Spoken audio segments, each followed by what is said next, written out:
Hi dears, എല്ലാവർക്കും എൻ്റെ പുതിയ വീഡിയോയിലേക്ക് സ്വാഗതം. എല്ലാവർക്കും സുഖമാണെന്ന് കരുതുന്നു. ഞാൻ ഇന്ന് പരിചയപ്പെടുത്തുന്നത് ഒരു ഗോതമ്പ് കൊണ്ടുള്ള ഒറോട്ടിയുടെ റെസിപ്പിയാണ്. എന്നും ഗോതമ്പ് കൊണ്ട് ചപ്പാത്തിയും പുട്ടും ഒക്കെ കഴിച്ച് എല്ലാവരും മടുത്തിട്ടുണ്ടാകും. വളരെ എളുപ്പത്തിൽ നമുക്ക് ഈ ഒറോട്ടി തയ്യാറാക്കാവുന്നതാണ്. വളരെ ടേസ്റ്റിയും സോഫ്റ്റും ആയിട്ടുള്ളൊരു ഒറോട്ടിയാണിത്. കറി ഇല്ലാതെ തന്നെ ഇത് കഴിക്കാവുന്നതാണ്.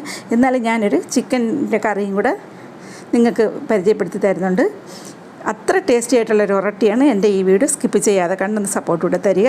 ഞാൻ അതിലേക്ക് ഒരു 3 കപ്പ്, ഈ ഒരു കപ്പിൻ്റെ അളവിൽ 3 കപ്പ് ഗോതമ്പ് മാവാണ് എടുത്തിട്ടുള്ളത്. അതിലേക്ക് പിന്നെ 1 കപ്പ് ചെറുകിയ തേങ്ങയാണ് ഇട്ട് കൊടുത്തിരിക്കുന്നത്. തേങ്ങ അധികം വേണമെങ്കിൽ ചേർക്കാം. അപ്പോൾ ടേസ്റ്റ് എത്തി കൂടെ കൂടുന്നതാണ് തേങ്ങ ചേർക്കുന്നതനുസരിച്ച്. അതിലേക്ക് ആവശ്യത്തിനുള്ള ഉപ്പൂടെ ഇട്ട്, പിന്നെ ആവശ്യത്തിന് 1 ടേബിൾ സ്പൂണോളം നെയ്യാണ് ഞാൻ ചേർത്തിരിക്കുന്നത്. വേറെ ഒരു എണ്ണയും ഞാൻ ചേർക്കുന്നില്ല. ഇതിൽ ചുടുന്ന സമയത്ത് ഒരു എണ്ണയൊന്നും ഇല്ലാതെയാണ് ഞാൻ ചുട്ടെടുത്തിരിക്കുന്നത് തന്നെ. ഈ ആകെ 1 ടേബിൾ സ്പൂൺ നെയ്യ് മാത്രമേ ചേർത്തുള്ളൂ. എന്നിട്ട് കൈ കൊണ്ടൊന്ന് മിക്സ് ചെയ്തെടുക്കുക. എന്നിട്ട് അതിലേക്ക് നല്ല ചൂടുവെള്ളമാണ് ഞാൻ ചേർത്തിരിക്കുന്നത്. 1 കപ്പ് നമ്മൾ മാവെടുത്ത അതേ കപ്പിൻ്റെ അളവിന് 1 കപ്പ് ചൂടുവെള്ളം ഒഴിച്ചൊന്ന് മിക്സ് ചെയ്തെടുക്കുക.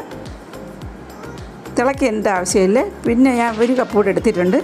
അത് കുറേശ്ശെ ആയിട്ട് ഒഴിച്ച് നമുക്കിതൊന്ന് മിക്സ് ചെയ്തെടുക്കാം. നമ്മൾ ചപ്പാത്തിക്കൊക്കെ കഴിക്കില്ലേ, അതേ പരുവാവണം ഈ മാവ്.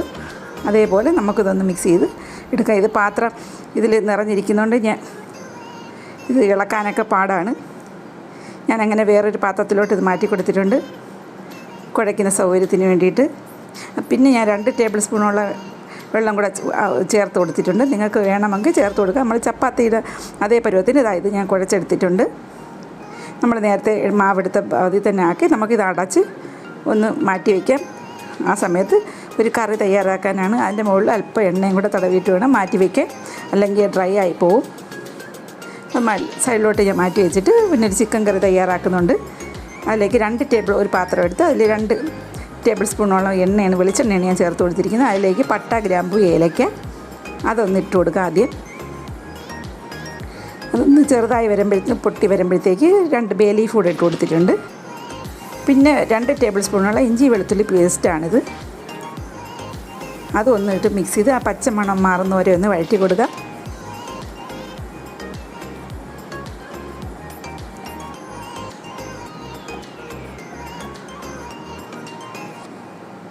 അതിനുശേഷം ഇത് 3 സവാളയാണ് ഞാനത് ചെറുതായി നുറുക്കിയത്, നീളത്തിനരിഞ്ഞതാണ്.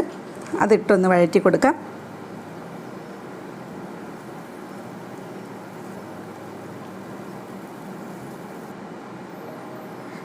ഇത് വഴന്ന് വന്നിട്ടുണ്ട്, ചെറുതായിട്ടൊന്ന് വഴന്ന് വന്നിട്ടുണ്ട്.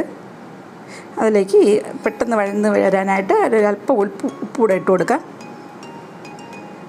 പിന്നെ അതിലേക്കൊരു 50 ഗ്രാമോളം ചെറിയ ഉള്ളി തൊലിയൊക്കെ കളഞ്ഞ് കഴുകി വൃത്തിയാക്കി എടുത്തതാണ്. അതും കൂടെ ഇട്ട് ഒന്ന് വഴറ്റിയെടുക്കുക. ചെറിയ ഉള്ളി ചേർക്കുമ്പോൾ ചിക്കൻ കറിക്കൊക്കെ ഒരു നല്ല പ്രത്യേക ഒരു ടേസ്റ്റാണ് ചെറിയ ഉള്ളി ചേർക്കുമ്പോഴത്തേക്ക്.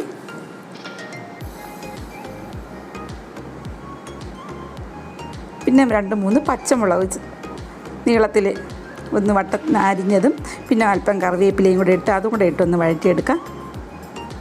പിന്നെ ലോ ഫ്ലെയിമിലിട്ട് അല്പം അടച്ചു വയ്ക്കാം. അപ്പോൾ പെട്ടെന്ന് വഴണ്ട് കിട്ടും. അത് നല്ലതായിട്ട് വഴണ്ട് വന്നിട്ടുണ്ട്. പിന്നെ വേണ്ടുന്നത് 2 തക്കാളി, ഒരു മീഡിയം സൈസ് തക്കാളി 2 എണ്ണം ചെറുതായിട്ട് അരിഞ്ഞതും കൂടെ ചേർത്ത് കൊടുത്തിട്ടുണ്ട്. അതും ഇട്ടൊന്ന് വഴറ്റിയെടുക്കാം. ലോ ഫ്ലെയിമിലിട്ട് അതൊന്നും അടച്ചു വെച്ചിട്ട് ആ സമയത്ത് ഒരു ബൗളിൽ പൊടികളെടുക്കാം. 3 ടേബിൾ സ്പൂണോളം മല്ലിപ്പൊടിയാണ് എടുത്തിരിക്കുന്നത്. പിന്നെ 2 ടീസ്പൂൺ മുളക് പൊടി, അത് 2 മിക്സ് ചെയ്ത് പൊടിച്ചതാണ്, കാശ്മീരി മുളക് പൊടി അല്ലാത്ത പൊടി. പിന്നെ 1/2 ടീസ്പൂണോളം മഞ്ഞൾപ്പൊടിയും കൂടെ ചേർത്ത് അല്പം വെള്ളം ഒഴിച്ച് ഒന്ന് കുഴച്ചൊരു പേസ്റ്റ് രൂപത്തിൽ നമുക്ക് ആക്കിയെടുക്കണം. നേരിട്ട് പൊടി ചേർക്കുമ്പോൾ പെട്ടെന്ന് കരിഞ്ഞു പോകും. ഇങ്ങനെ ചെയ്യുകയാണെങ്കിൽ കരിയത്തുമില്ല, നല്ല കറിക്കിട്ട് നല്ല ടേസ്റ്റുമാണ്. ഇനി നമുക്ക് ആ സവാള വഴറ്റിയതിലേക്ക് പേസ്റ്റ് രൂപത്തിലാക്കി പൊടി ഇട്ട് കൊടുക്കാം. അതും ഇട്ടൊന്ന് വഴറ്റി കൊടുത്ത് എണ്ണയൊന്ന് തെളിഞ്ഞ് വരുന്നത് വരെ ഒന്ന് വഴറ്റിയെടുക്കണം.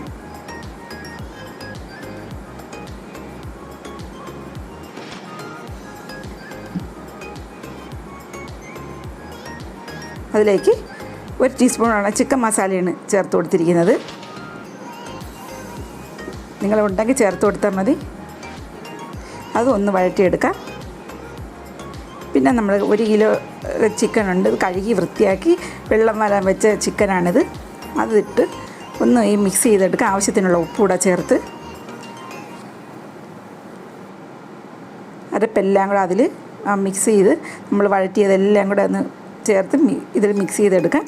എന്നിട്ട് ഒരു 1/2 കപ്പോളം വെള്ളം കൂടെ ഒഴിച്ച് ഒരു മീഡിയം ഫ്ലെയിമിലിട്ട് ഒന്ന് 5 മിനിറ്റ് ഒന്ന് അടച്ച് വെച്ച് കുക്ക് ചെയ്യാം. അപ്പോൾ വെള്ളമൊക്കെ ഇറങ്ങി വന്നിട്ടുണ്ട്. 5 മിനിറ്റ് കഴിഞ്ഞപ്പോഴത്തേക്ക് ചിക്കനിലുള്ള വെള്ളവും എല്ലാം ഇറങ്ങി വന്നിട്ടുണ്ട്. അതിലേക്ക് പിന്നെ 1 കപ്പ് വെള്ളം കൂടെ ഒഴിച്ച്, പിന്നെ കറിക്ക് ഞാനൊരു കുറുകിയ പരുവത്തിലുള്ള കറിയാണ് വെക്കുന്നത്. നിങ്ങൾക്ക് കറിക്ക് വെള്ളം പോലെ വേണമെന്നുണ്ടെങ്കിൽ ആ 1 കപ്പിനെക്കാട്ടി അധികം വെള്ളം ഒഴിച്ച് ഒന്ന് അടച്ച് വെച്ചൊന്ന് മീഡിയം ഫ്ലെയിമിലിട്ട് ഒന്ന് കുക്ക് ചെയ്തെടുക്കുക. അതിലേക്ക് പിന്നെ ഒരു ടീസ്പൂണോളം കുരുമുളക് പൊടിയാണ് ഞാൻ ചേർത്ത് കൊടുത്തിരിക്കുന്നത്. പിന്നെ 1 ടീസ്പൂണോളം ഗരം മസാലപ്പൊടിയാണ്, അതും കൂടെ ചേർത്തൊന്ന് മിക്സ് ചെയ്ത് ലോ ഫ്ലെയിമിൽ വേണം ഇട്ട് പിന്നെ ഇട്ടൊന്ന് കുക്ക് ചെയ്തെടുക്കുക 5 മിനിറ്റ്. അതായത് കറി റെഡിയായി വന്നിട്ടുണ്ട്. അതിലേക്ക് അല്പം കറിവേപ്പിലയും മല്ലിയില ചോപ്പ് ചെയ്തതും കൂടെ ചേർത്ത് കറി റെഡി ആയിട്ടുണ്ട്. നമുക്ക് മാറ്റി വയ്ക്കാം, ഫ്ലെയിം ഓഫ് ചെയ്ത്. പിന്നെ നമുക്ക് ഉരട്ടി പരത്താനായിട്ട് എടുക്കാം. ഞാനിത് ചപ്പാത്തിക്ക് എടുക്കുന്നതിനെക്കാട്ടി അല്പം കൂടെ വലുപ്പത്തിന് വേണം ഇത് ഉരുള എടുക്കാനുള്ളത്. ചപ്പാത്തിരിയിൽ നിന്ന് കുറച്ചുകൂടെ വലുപ്പം വേണം. ഇത് കട്ടിക്കാണ് ഉരട്ടി സാധാരണ ഇരിക്കുന്നത്. നൈസ് പത്തിരിയല്ല, ഇത് കട്ടിയുള്ള ഉരട്ടിയാണ്. അതുകൊണ്ട് ഇത് കുറച്ചുകൂടെ വലുപ്പത്തിന് ചപ്പാത്തിരിയിൽ നിന്ന് ഞാൻ ചപ്പാത്തി പ്രസ്സിലാണിത് തയ്യാറാക്കുന്നത്. ഇത് നല്ല കറക്റ്റ് ഷേപ്പിനൊക്കെ വന്നിട്ടുണ്ട്. ഇത്രയും കട്ടി വേണം, വേറെ നൈസായി പോകരുത്.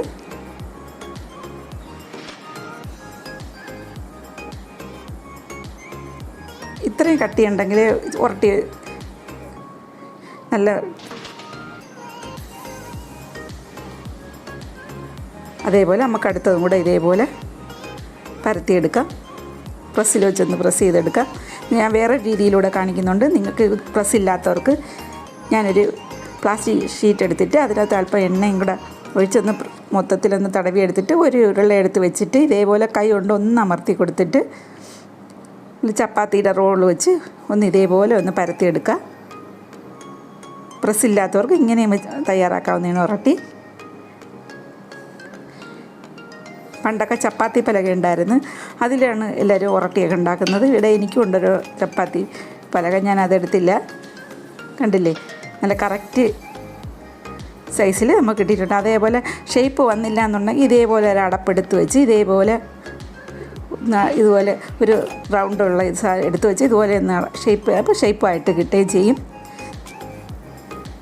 നമുക്ക് ചുട്ടെടുക്കാം. ഒരു പാൻ വെച്ച് ഇട്ട് കൊടുത്തിട്ടുണ്ട്.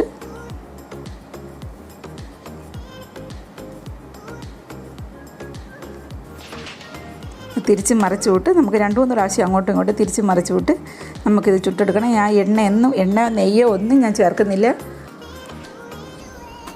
എന്നാലും നല്ല ടേസ്റ്റാണ് ഇതിന്. നിങ്ങൾക്ക് ആവശ്യമുണ്ടെങ്കിൽ നെയ്യോ എണ്ണയൊക്കെ ഒഴിച്ച് കൊടുക്കാം. അത് പ്രത്യേക ഒരു ടേസ്റ്റാണ് ചേർത്ത് കൊടുക്കുമ്പോൾ. ഇത് ഞാൻ ഒന്നും ചേർക്കുന്നില്ല, ഇങ്ങനെ തന്നെയാണ് ഉരട്ടി ഉണ്ടാക്കുന്നത്.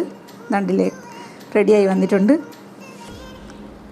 എൻ്റെ ഈ വീഡിയോ ആദ്യമായിട്ട് കാണുന്നവരാണെങ്കിൽ ഒന്ന് സബ്സ്ക്രൈബ് ചെയ്യാൻ മറക്കരുത്. ആ ബെൽ ബട്ടണിലൂടെ പ്രസ് ചെയ്ത് ഓൾ എന്ന ഓപ്ഷനിലൂടെ ക്ലിക്ക് ചെയ്താൽ ഞാനിടുന്ന വീഡിയോയുടെ എല്ലാ നോട്ടിഫിക്കേഷനും വരുന്നതാണ്. നിങ്ങൾക്കിത് ബ്രേക്ക്ഫാസ്റ്റായിട്ടോ ഡിന്നറായിട്ടോ ഒക്കെ ഇത് കഴിക്കാവുന്നതാണ്. എല്ലാവർക്കും ഇഷ്ടപ്പെടും. റെഡിയായി വന്നിട്ടുണ്ട്. എല്ലാം ഇതുപോലെ ചുട്ടെടുത്തിട്ടുണ്ട്. കണ്ടില്ലേ, നല്ല സോഫ്റ്റായിട്ടുള്ള വളരെ ടേസ്റ്റി ആയിട്ടുള്ളൊരു ഉരട്ടി. നിങ്ങൾ ഒരിക്കലെങ്കിലും ഇതുപോലെ ഒന്ന് ഗോതമ്പ് മാവ് വെച്ച് ഇതേപോലെ തയ്യാറാക്കി നോക്ക്. വളരെ ടേസ്റ്റിയാണ്. കറി ഇല്ലാതെ തന്നെ ഇത് നല്ലപോലെ ടേസ്റ്റിയാണ് കഴിക്കാനും.